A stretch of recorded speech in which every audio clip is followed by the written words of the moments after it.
Marcelo Vippe foi o golpista mais famoso e cara de pau do Brasil entre as décadas de 90 e anos 2000.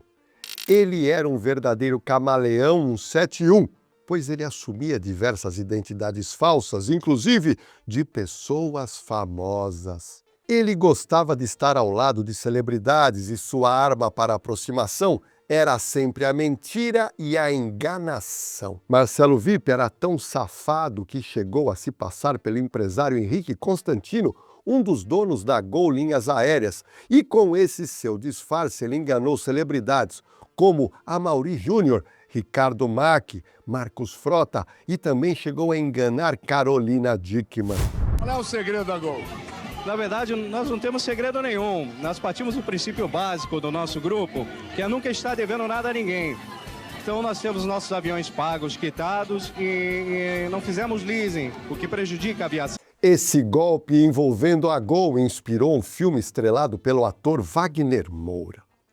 Marcelo Vippe foi preso pelo menos 12 vezes e em 6 cadeias ele conseguiu fugir. Olha que malandro! Durante a sua vida de golpes, ele se passou por 16 personagens, incluindo chefe de facção criminosa. Ele também se passou por olheiro da Seleção Brasileira de Futebol, se passou por fiscal da Receita Federal e até pelo guitarrista da banda Engenheiros do Havaí. Mas, misteriosamente, com apenas 49 anos de idade, Marcelo Vippe acaba de morrer. Mas qual foi a causa da morte desse estelionatário quando ele ia completar 50 anos de idade? Meu nome é Jorge Lordelli, deixa eu te avisar, hein? Toda terça-feira, às 7 da noite, tem live comigo aqui no canal, então prepara a sua pergunta que eu vou te responder ao vivo. E aproveita agora o embalo, se inscreve no canal e também deixa o seu like que nos ajuda muito. Olha, se prepara, pois eu vou te colocar na cena do crime para você entender como pensa, como age um ardiloso estelionatário para arrancar dinheiro de suas presas.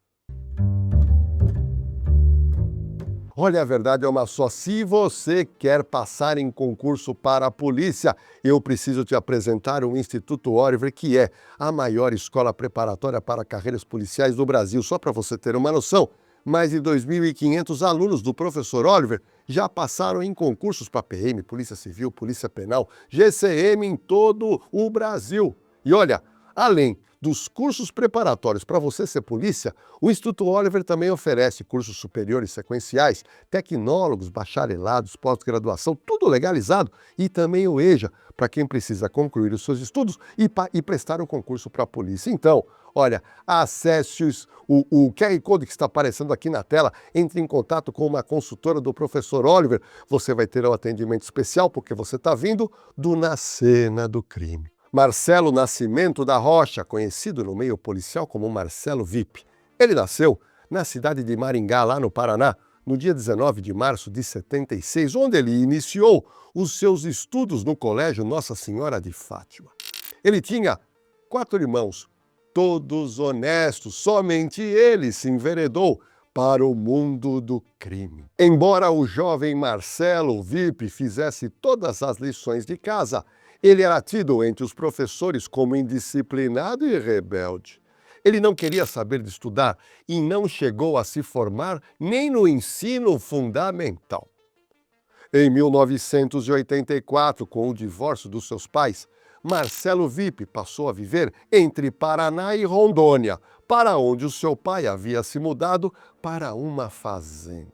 Porém, nesse local, anos depois, em um feriado de Natal, ele presenciou o falecimento do seu genitor, vítima de um infarto, na frente de Marcelo. Estava na fazenda, deu um ataque no coração dele, um infarto, né?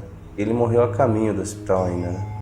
O curioso é que após a morte do pai dele, Marcelo tomou uma decisão drástica em sua vida. Eu acho que a morte dele teve alguma coisa a ver com a minha decisão assim de querer sair para o mundo, conhecer o mundo. Marcelo Vippe, depois de muitos anos, quando foi preso, chegou a dizer o seguinte, presta atenção. Meu pai não teve tempo de ver essas coisas erradas aí, que infelizmente ele não viu e infelizmente ele morreu, né? Talvez se não tivesse morrido, eu não estaria aqui, né? Embora tivesse o desejo de viajar e se aventurar por outros países e culturas, ele não tinha dinheiro e isso o motivou a realizar pequenos golpes para alcançar os seus desejos. Eu sempre tive essas coisas assim, de querer ir para algum lugar, e muitas vezes nem falei com a minha mãe. Eu pegava e ia, sem dinheiro, sem nada. Sua índole criminosa para o artigo 171 começou a se apresentar ainda adolescente. Para poder viajar sem pagar e sem o conhecimento da sua mãe, ele se passou diversas vezes por filho ou parente de donos de companhias de ônibus. Achei uma pluma, eu queria ir para Porto Alegre. Eu cheguei na rodoviária, perguntei no guichê o nome do dono da empresa, ele falou o nome do dono da empresa. Eu cheguei lá e falei que era sobrinho dele. Entrei no ônibus, fui, fiquei hospedado na empresa. 3 dias depois caiu, né? Os caras descobriram que eu não era filho do dono da empresa, os caras quase me bateram, né? E mandaram de volta. Nessa época, já ficava claro que ele gostava dessa adrenalina de enganar as pessoas e levantar algum tipo de vantagem. Aos 16 anos, ele passou a frequentar delegacias de polícia civil lá do Paraná. E ele passou a exercer, acredite se quiser, funções de cagueta para policiais corruptos. Essa experiência, vai vendo o que eu vou te contar. Esse contato com os policiais corruptos o fez adquirir conhecimentos avançados sobre a atividade policial, inclusive termos técnicos, ele aprendeu jargões e linguagem típica de policiais. A mãe dele ficou sabendo disso. Começou a fazer amizade com policiais civis, daí vivia nas delegacias, conhece todo mundo, conheceu o Marcelo, daí ele ia na delegacia, passava a noite com os policiais civis lá, mandava buscar pizza, mandava, sabe? Observe que, rapidamente, ele aprendeu muito sobre a atividade policial. Isso foi fundamental para ele se profissionalizar como um estelionatário profissional. Eu aprendia tudo. Em menos de um mês, eu já fazia relatório, sentava na máquina, fazia, assinava REP, que é recibo de preso. Na verdade, o Marcelo sonhava em ser policial, mas, quando teve contato com a corrupção, ele mudou de ideia. Foi uma decepção muito grande.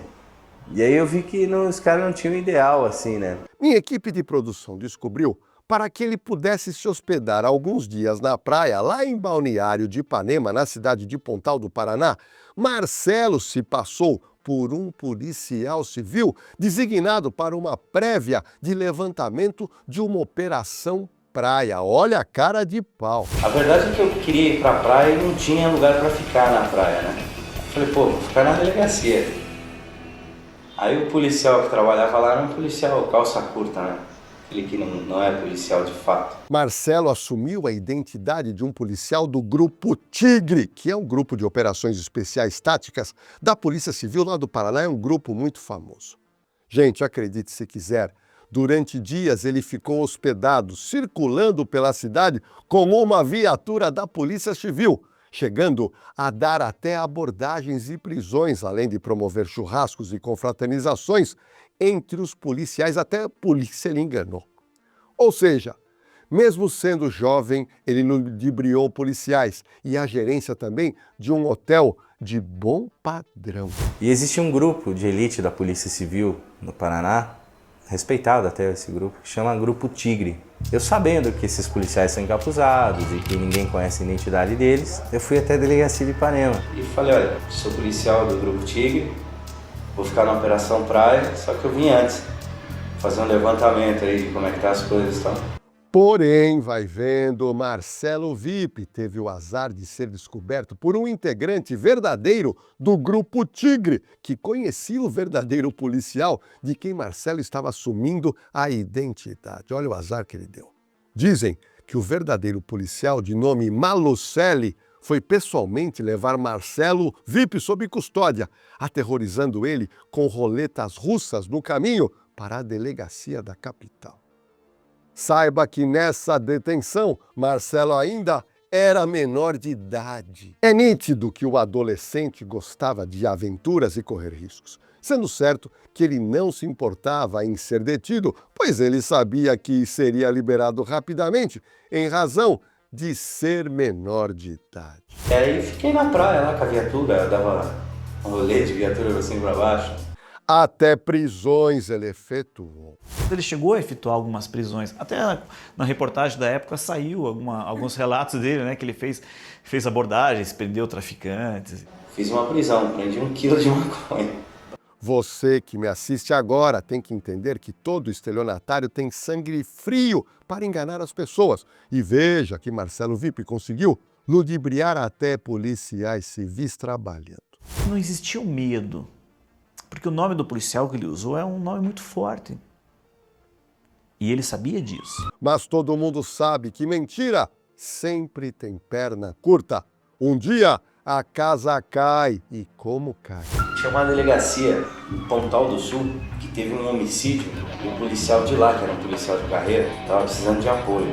Aí ele ligou para a delegacia de Ipanema. Aí fui eu e esse policial caça-curta. E eu fui com uma carabina enorme, né? Que era a arma da delegacia. Cheguei na delegacia, os caras pegaram e falaram: pô, você é policial que está com essa carabina e tal? Eu falei: pô, eu sou o Malucelli. O cara falou: não, você não é o Malucelli. Eu falei: não, eu sou irmão do Malucelli. Ele falou: não, o Malucelli não tem irmão na polícia. Conheço o Malucelli é da minha turma, pô.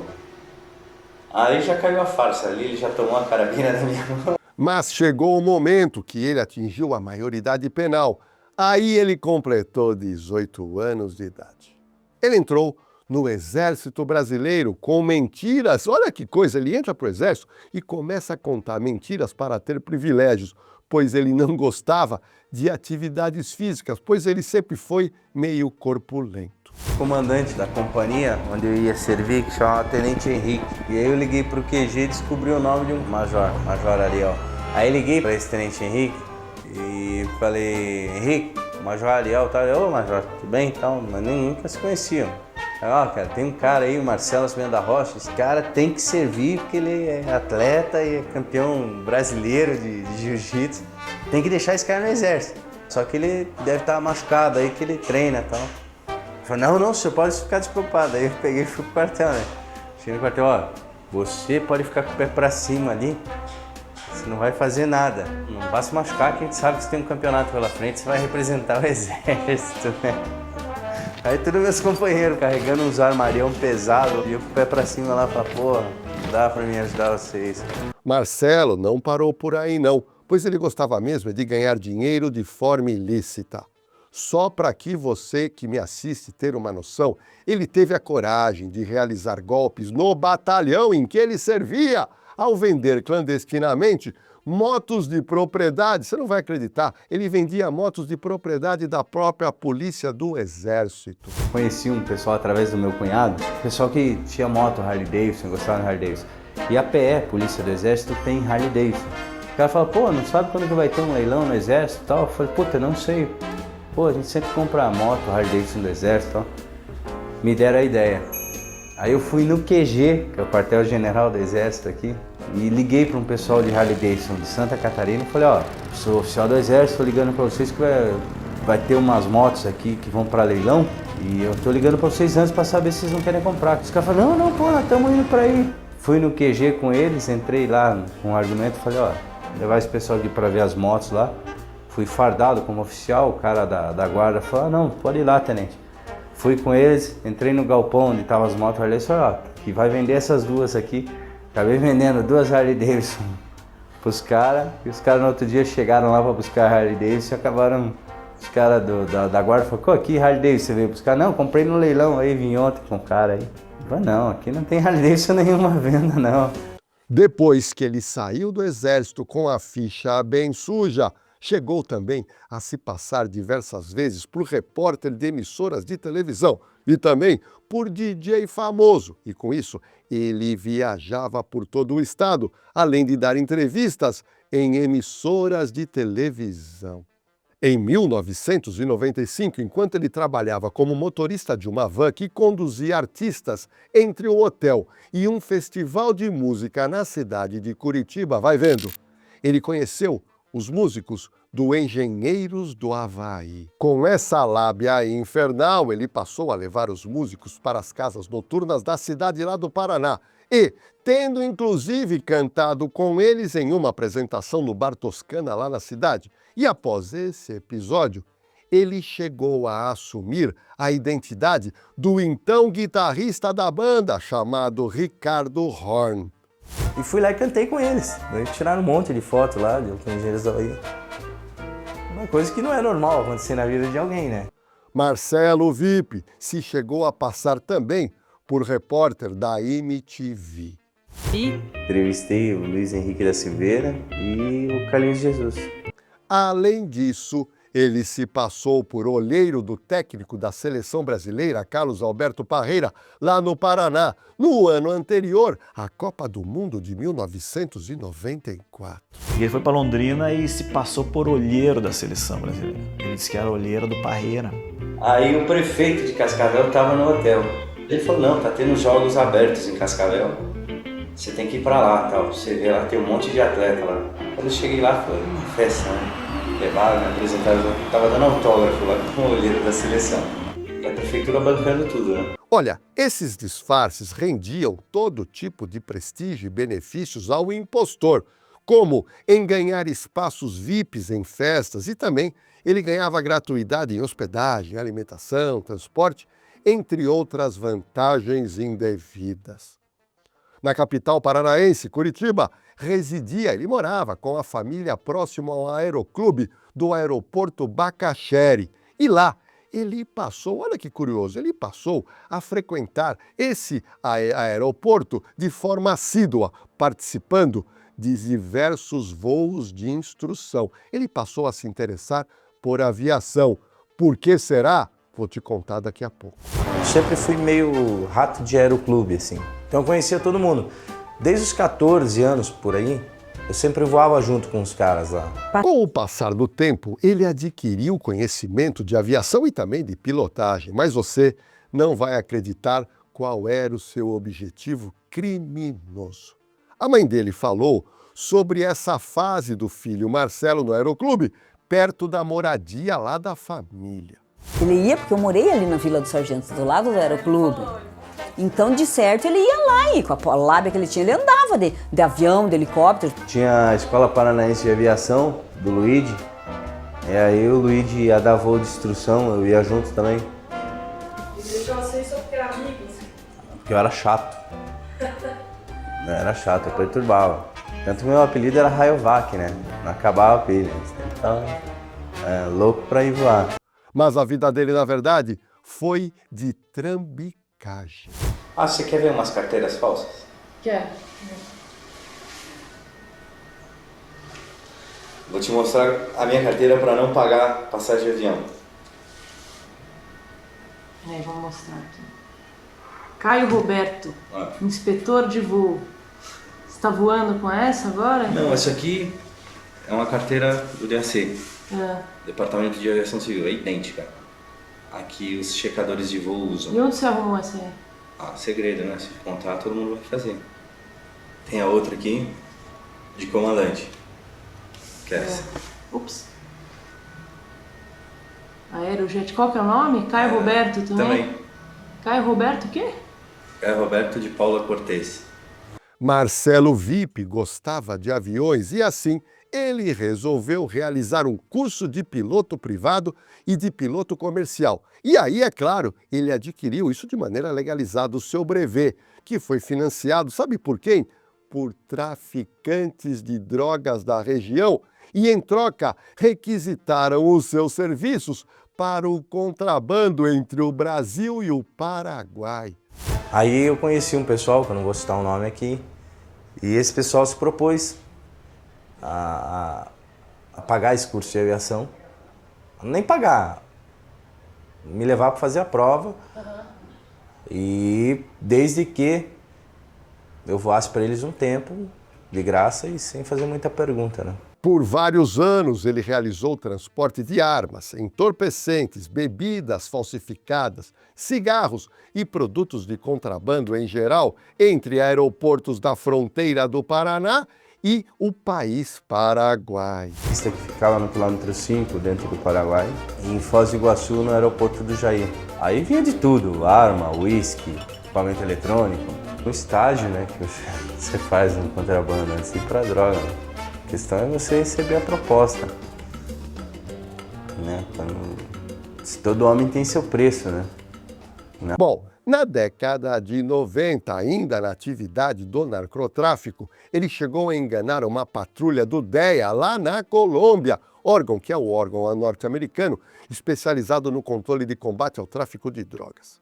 Nessa ocasião, nós descobrimos que uma base aérea de agentes desse órgão e militares colombianos eram responsáveis por patrulha das fronteiras daquele país, por via aérea e via terrestre, visando dissuadir o quê? O tráfico de cocaína, que era muito intenso. Marcelo VIP foi então contratado por contrabandistas para enganar esses agentes e abrir temporariamente o caminho para os aviões cargueiros do tráfico poderem entrar e sair daquele país na rota com a Bolívia. Olha que coragem esse homem tinha. Para tanto, ele disfarçou um jato privado Cessna Citation como um jato militar, inclusive ativando a pós-combustão para que o som fosse similar à de um jato de guerra. Olha o que ele fez.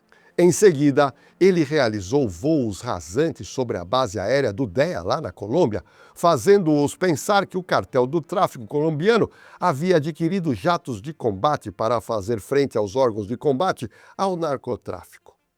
Tendo neutralizado esses agentes temporariamente, Marcelo VIP teria conseguido abrir um corredor para o contrabando. No mundo do tráfico internacional de drogas, onde Marcelo VIP atuou por bastante tempo, ele tinha um apelido. O apelido é Ferrari, no crime é Ferrari, ninguém me conhece como Marcelo. Porque eu andava com um boné escrito Ferrari. Então quando eu ia na refinaria buscar cocaína para transportar até o comprador, os bolivianos só sabiam que era Ferrari, por causa do boné.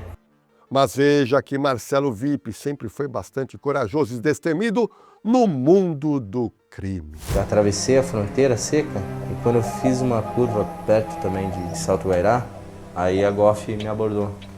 A GOF mata bastante. E a GOF falou, nós temos uma descrição de um cara que tem o teu carro, teu corpo, que é piloto. Ele olhou minha carteira, eu tinha carteira falsa de piloto, né? Um outro nome. Aí ele falou, você é piloto. Mas esse cara, o apelido dele é Ferrari. Seu apelido é Ferrari? Eu falei, não tem apelido não. Trabalho com aviação agrícola aí na Fazenda Santa Maria aí. Vamos dar uma geral no teu carro. Ele deu a geral, quando ele abriu o porta-luva, ele viu o boné da Ferrari.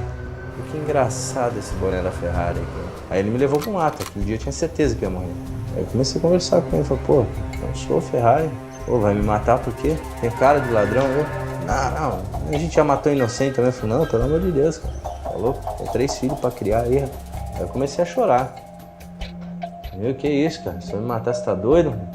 E ele contou o final desse perigo que sofreu. Sai de baiano, meu, é maluco, vai fazer isso com o quê? Vim lá de Barreiras da Bahia, sou piloto aí, pulverizo soja.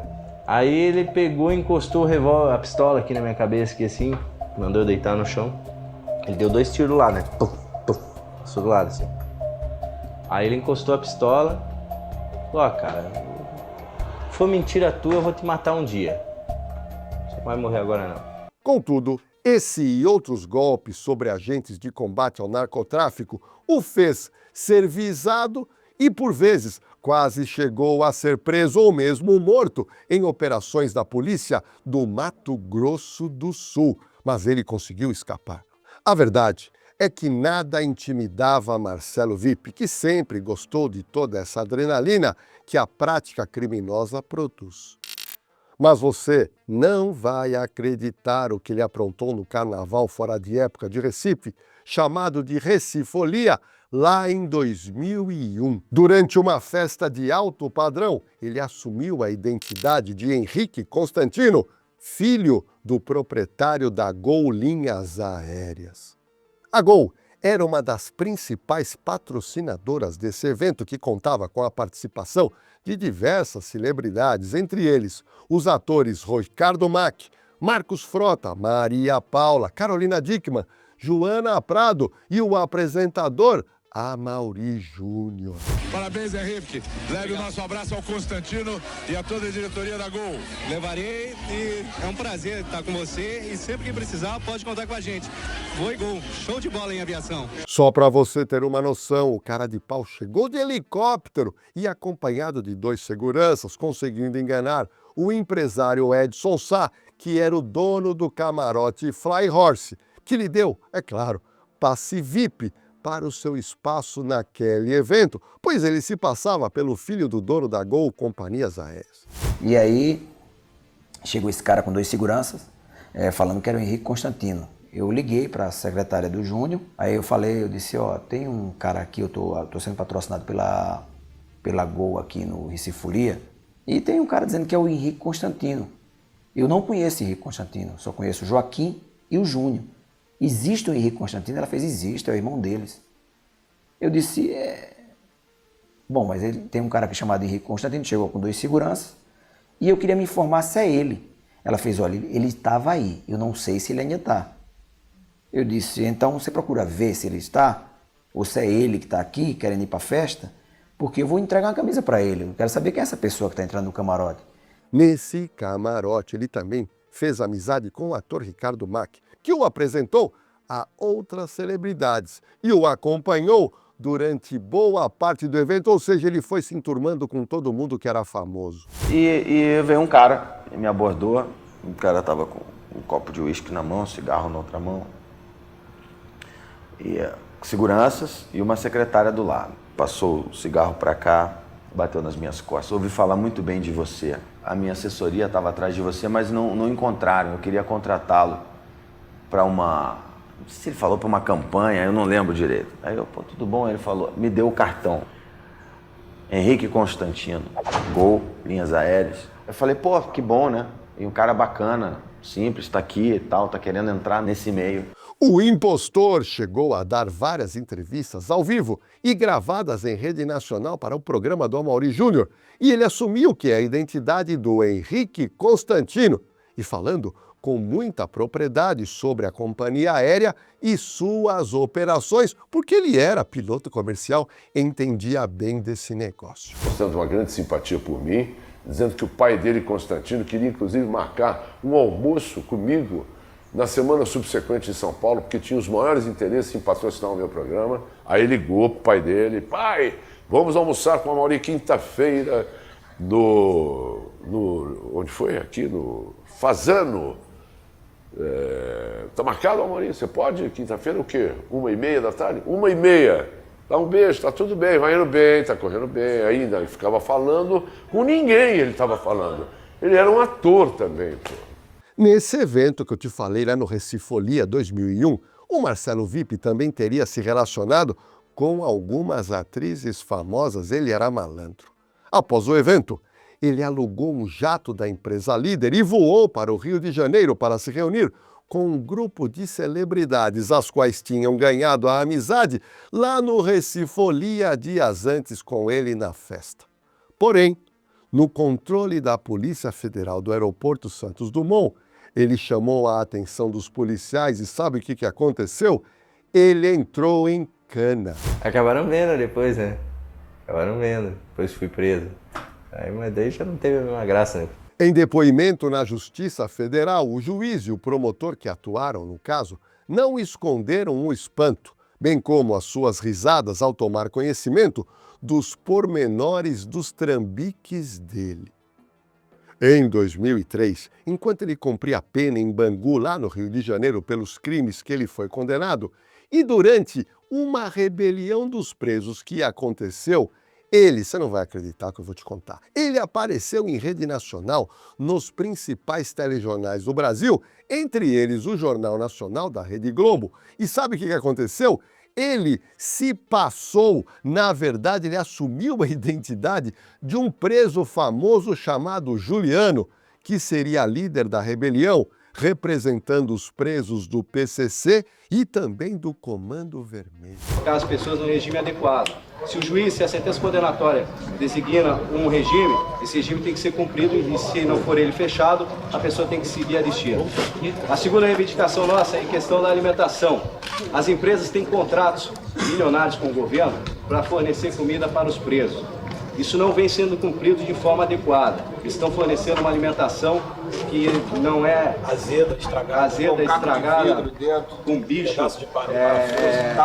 Muitas empresas não estão cumprindo aquilo que está no contrato. Ele chegou a ameaçar novos motins de preso, onde ele se passava por chefe. Estão esculachando os presos, não estão respeitando as famílias, estão humilhando. Isso não vai ser aceito mais.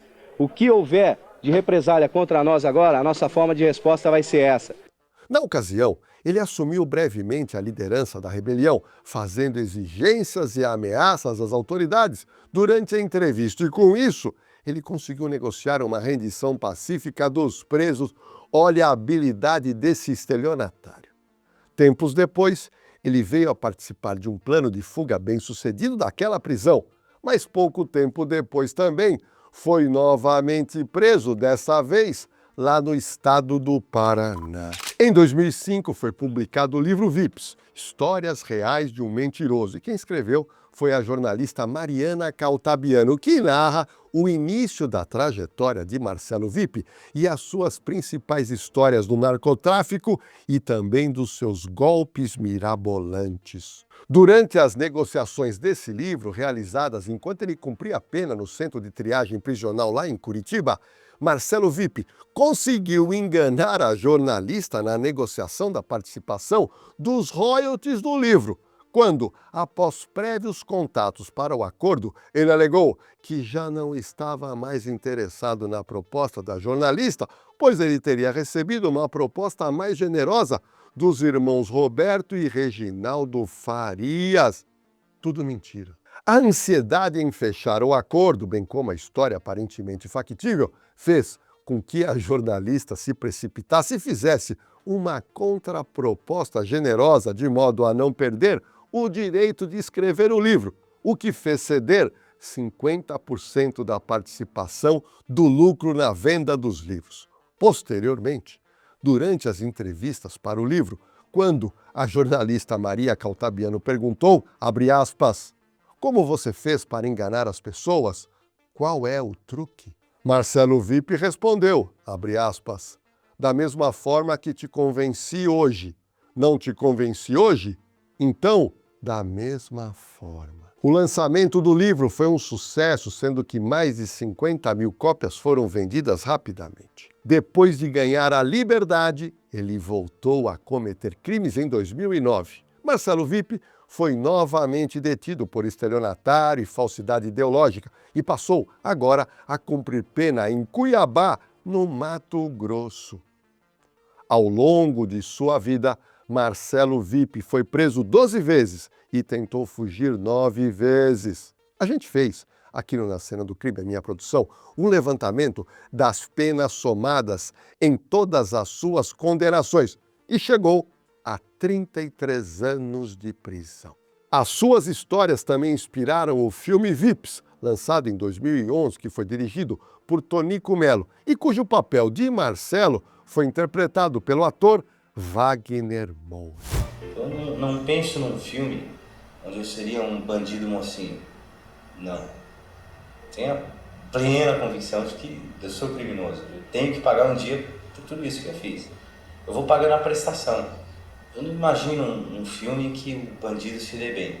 Após mais uma vez cumprir a sua pena, aí em 2014, ao sair do sistema prisional lá de Mato Grosso, Marcelo Vipp abriu uma empresa de eventos na capital do mesmo estado, onde passou a produzir shows e outros tipos de eventos. Ele também passou a atuar na ONG Anjos da Liberdade, no Rio de Janeiro, onde ele fazia palestras para reeducandos em quadro de progressão de regime, tentando ajudar na ressocialização dos presos. Em seguida, a gente descobriu que ele também se tornou palestrante e consultor em vendas e viajou pelo país ministrando treinamento para grandes empresas. Marcelo Vipp chegou a se casar, onde teve um filho, mas ele sempre preservou a sua família. Tanto é que nós não conseguimos descobrir nome da esposa e também dos filhos. Em 2014, já em liberdade, numa entrevista ao De Noite, programa que é o talk show lá do SBT com o Danilo Gentili, Ele narrou sua história de vida e os episódios dos principais golpes que ele realizou. Mas olha que interessante o que eu vou revelar para você agora. Marcelo Vippe disse certa vez que a causa que o fez ter realizado tantos golpes de forma bem-sucedida foi pelo fato de ter explorado psicologicamente a ganância pessoal das suas vítimas. Ele explicou que, assim como ele, as vítimas também estariam em busca de vantagens pessoais à custa do prejuízo alheio. E concluiu, afirmando que seus golpes não seriam possíveis caso empreendidos sobre uma pessoa que tivesse agido de boa fé. Olha que curiosa essa colocação de Marcelo Vippe. Marcelo Nascimento da Rocha, Marcelo Vippe, foi novamente preso em 25 de abril de 2018, durante a Operação Regressos, porque ele teria apresentado atestados falsos para a progressão do regime de pena. Nessa época, ele ficou pouco tempo preso e foi colocado em liberdade em seguida. Foi aí que Marcelo Vippe passou a ministrar cursos e palestras sobre persuasão e vendas. Marcelo Vippe morreu no dia 9 de dezembro de 2025, agora de pouco, no Hospital Regional Hans Dieter Schmidt, lá em Joinville, Santa Catarina. Ele estava em uma viagem a trabalho, segundo o advogado dele, Dr. Newton Ribeiro, que foi o seu defensor em diversos processos nos últimos 15 anos. O defensor falou sobre a causa da morte, abre aspas. A cirrose não era tanto por bebida, mas sim por bariátrica que ele fez e ficou sujeito a problemas como esse. A morte dele foi em decorrência de cirrose hepática, doença crônica, por causa de cicatrizes no fígado e prejudica o funcionamento desse órgão. O Dr. Newton Ribeiro fez uma revelação importante do seu cliente, abre aspas. O Marcelo nunca praticou algum crime para ter dinheiro. Ele sempre via essas situações como desafios e queria mostrar que era capaz. É um caso diferenciado de estelionato. Quando ele se passou pelo filho do dono da Gol, não ganhou nada. Pelo contrário, gastou muito dinheiro. Muita gente o critica, mas quem o conhecia gostava muito. Olha, é interessante o advogado dizer que as pessoas próximas a Marcelo Vippe gostavam muito dele. E isso realmente deve ser verdade, e eu quero explicar o motivo. Gente, todo estelionatário é bom de papo, é cativante, é envolvente, pois essas são as armas que ele usa para se aproximar das suas vítimas e conseguir algum tipo de vantagem ilícita. Mas olha, eu tenho absoluta certeza que as pessoas que ele ludibriou não têm nenhum apreço por Marcelo Vippe. Foram muitas vítimas que ele passou a perna e que não conseguiram nenhum ressarcimento, pois todo mundo sabe que estelionatário não paga ninguém, somente paga os seus advogados quando está preso e quer ganhar a liberdade. De uma forma ou de outra, ele pagou por parte dos crimes que ele cometeu nessa vida, apesar de ter deixado muita gente no prejuízo. Assim como eu não imagino também que no final da minha vida eu me dê bem, sabe? Eu acho que alguma coisa vai acontecer, não sei. Bem, agora eu quero saber de você o seguinte, todo mundo sabe que a pena para golpista no Brasil é pequenininha. Mas por que será que o Congresso Nacional não aumenta sobremaneira a pena para os golpistas? Por que os golpistas do Brasil não são obrigados a ressarcir as vítimas quando eles são presos? Será que a culpa é da justiça, que é lenta? Ou será que é a legislação que não endurece a vida dos estelionatários? Olha, estou esperando ansioso o seu comentário agora. Ora, e deixa eu te avisar, hein, que toda terça-feira às 19h tem live aqui no canal, você vai poder conversar comigo, eu vou responder sua dúvida, sua pergunta aqui, terça-feira às 19h. Bom, e para a gente terminar mais esse roteiro, e se você está gostando do canal Na Cena do Crime, então dá essa força para a gente e se inscreve. Aproveita, deixa o seu like, ativa o sininho de notificação e compartilhem este vídeo em seus grupos de WhatsApp e redes sociais para que as pessoas fiquem mais atentas contra o 171.